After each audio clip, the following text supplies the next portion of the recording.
त्या सर्वांना शिवसेनेत बोलू ना. बोला तुम्ही मोकळा बोला. हो का नाही सांगा ना.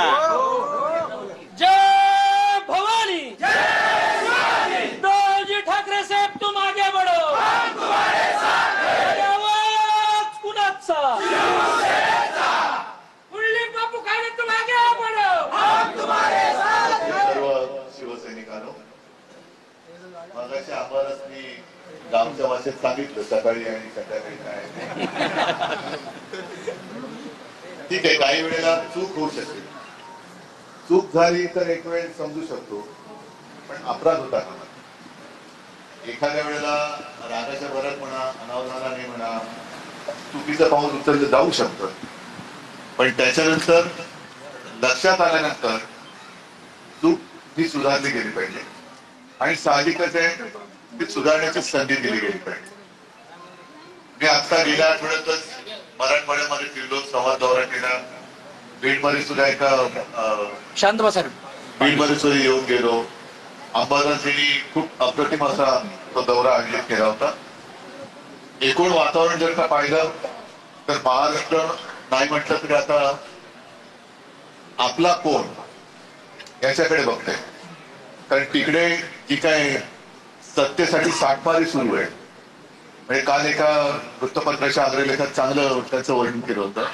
त्याला सर्पाकार परिस्थिती झालेली आहे. म्हणजे 3 साप प्रत्येकाची शेपूट प्रत्येकाच्या तोंडात, सगळेच एकमेकाला गिळायला बसते. ही अशी गिळागिळी सुरू झाल्यानंतर जनतेकडे कोण बघणार? आणि शेतकरी तर फार हताश झालेला आहे. त्याला नुकसान भरपाई वगैरे तर थोडा काहीच मिळत नाही. आता त्याला न्याय हा आपण मिळवून द्यायला पाहिजे. लढाई ही फक्त आता आपल्या शिवसेनेपुरती नाही, तर शिवसेना ही मराठी माणसासाठी, महाराष्ट्रासाठी आणि हिंदुत्वासाठी शिवसेना प्रमुखांनी स्थापन केली होती. तो जो काही उद्देश होता, तो जो काही हेतू होता, तेच हे लोक हे म्हणजे आता तिकडे जे गेले जगात ते विसरले आणि सत्तेसाठी वाटते ते करायला तयार झाले. ठीक आहे, सत्ता आम्हाला पाहिजे कारण जनतेचं भलं करायचं. 2.5 वर्ष मी मुख्यमंत्री होतो, काय केलं काय नाही केलं तुम्ही जास्त चांगल्या पद्धतीने सांगू शकता. कारण ज्या वेळेला मी शेतकऱ्यांमध्ये जातो, मला शेतकरी आवर्जून सांगतो की साहेब, तुम्ही जशी आमची कर्जमुक्ती केली होती तशी आजपर्यंत कोणी केली नाही.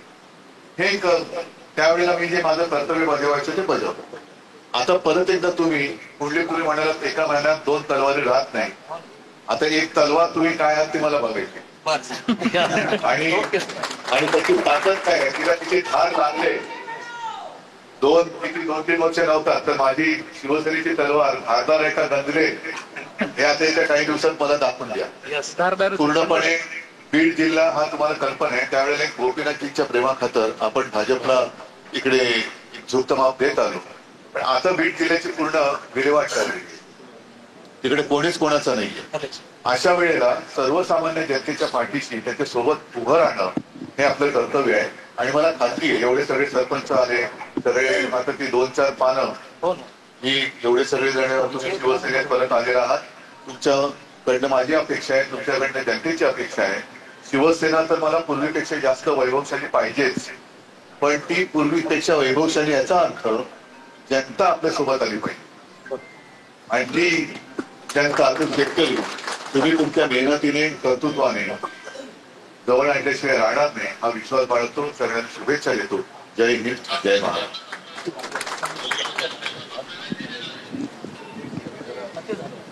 बीड जिल्ह्याची पुणे विल्हेवाट लागली आहे असं ठाकरेंनी म्हटलंय. जनतेचं भलं करण्यासाठी आम्हाला सत्ता हवी असं उद्धव ठाकरे यांनी म्हटलंय.